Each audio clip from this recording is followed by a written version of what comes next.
क्या भारत की नई नेशनल लॉजिस्टिक्स पॉलिसी सच में एक गेम चेंजर है या फिर सिर्फ एक और कागजी सपना? इस विश्लेषण में हम ठीक इसी बात की गहराई में जाने वाले हैं। हम एक क्रिटिक के तौर पर इस नीति का मूल्यांकन करेंगे और देखेंगे कि क्या इसमें प्रस्तावित विशाल डिजिटल ट्रांसफॉर्मेशन कोई व्यावहारिक सच्चाई है या सिर्फ एक नौकरशाही का भ्रम। शुरुआत ही एक बहुत दिलचस्प और थोड़े हैरान करने वाले आंकड़े से करते हैं। 71%। भारत में लगभग 71% माल ढुलाई सिर्फ और सिर्फ सड़कों के जरिए होती है। सोचने वाली बात है ना कि इतने सारे विकल्प होने के बावजूद इतना बड़ा हिस्सा सिर्फ ट्रकों पर क्यों निर्भर है, और इसी से इस पूरी पॉलिसी का सबसे बड़ा विरोधाभास सामने आता है। खासकर तब जब हम माल ढुलाई की लागत देखते हैं।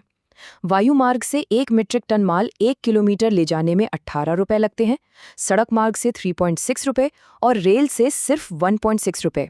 साफ है, रेल काफी सस्ती है, लेकिन फिर भी भारी अक्षमता के चलते सड़क परिवहन ही हावी है। इसका मुख्य कारण है बुनियादी ढांचे में भारी रुकावटें और पैसेंजर ट्रेनों को मिलने वाली प्राथमिकता।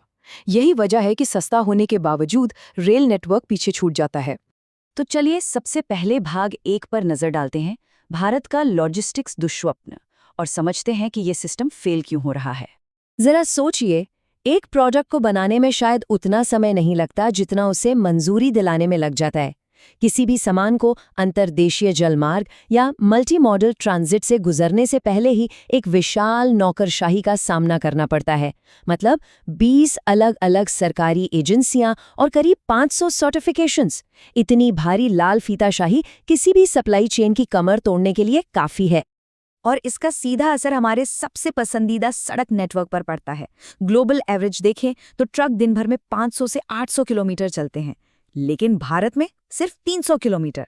इसके अलावा एक बहुत बड़ा ऑपरेशनल नुकसान ये है कि ट्रक महीने के आधे दिन खाली खड़े रहते हैं या फिर लौटते वक्त 40% बार बिल्कुल खाली आते हैं।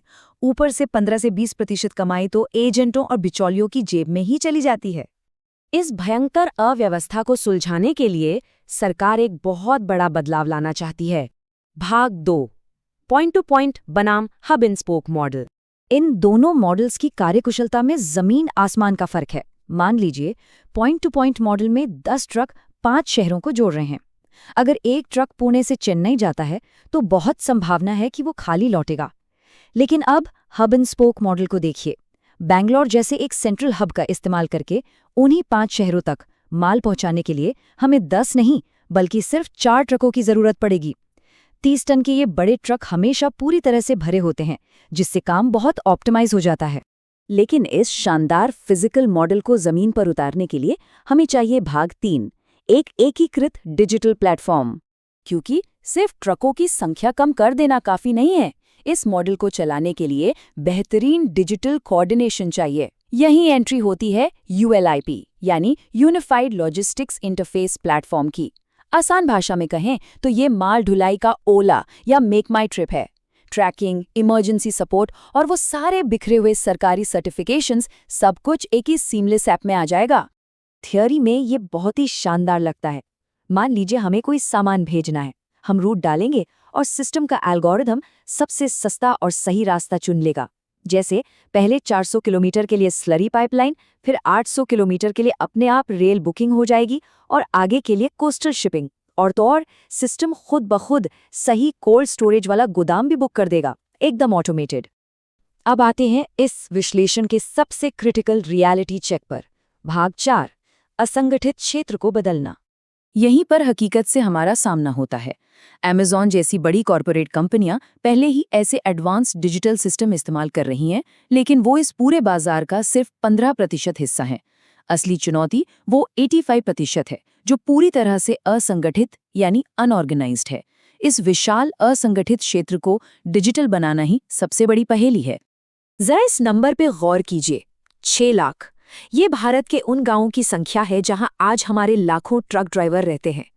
इस विशाल जमीनी स्तर को एक एडवांस्ड डिजिटल प्लेटफॉर्म पर ले आना बुनियादी ढांचे के लिहाज से पहाड़ चढ़ने जैसा है। और यही हमें हमारे आखिरी और सबसे अहम हिस्से की तरफ ले जाता है। भाग 5, महत्वपूर्ण कार्यान्वयन बाधाएं। इस पूरी पॉलिसी को कामयाब बनाने के लिए एक बहुत लंबी इंफ्रास्ट्रक्चर चेकलिस्ट पूरी करनी होगी। 2 लाख किलोमीटर के हाईवे, 17,000 किलोमीटर का पाइपलाइन नेटवर्क, 120 हवाई अड्डे और सबसे ज़रूरी उन 6 लाख गांव में बिना रुके चलने वाली 4G कनेक्टिविटी और बहुभाषी ऐप सपोर्ट। अगर ये सब सीमलेस तरीके से नहीं हुआ तो ये पॉलिसी ज़मीनी हकीकत कम और एक मार्केटिंग गिमिक ज़्यादा लगेगी। अगर हम टेक रियलिटी की बात करें तो इसके 2 ही नतीजे हो सकते हैं। या तो ये लॉजिस्टिक्स की दुनिया का यूपीआई साबित होगा, जो पेमेंट्स की तरह निर्बाध, स्केलेबल और पूरी तरह भरोसेमंद है।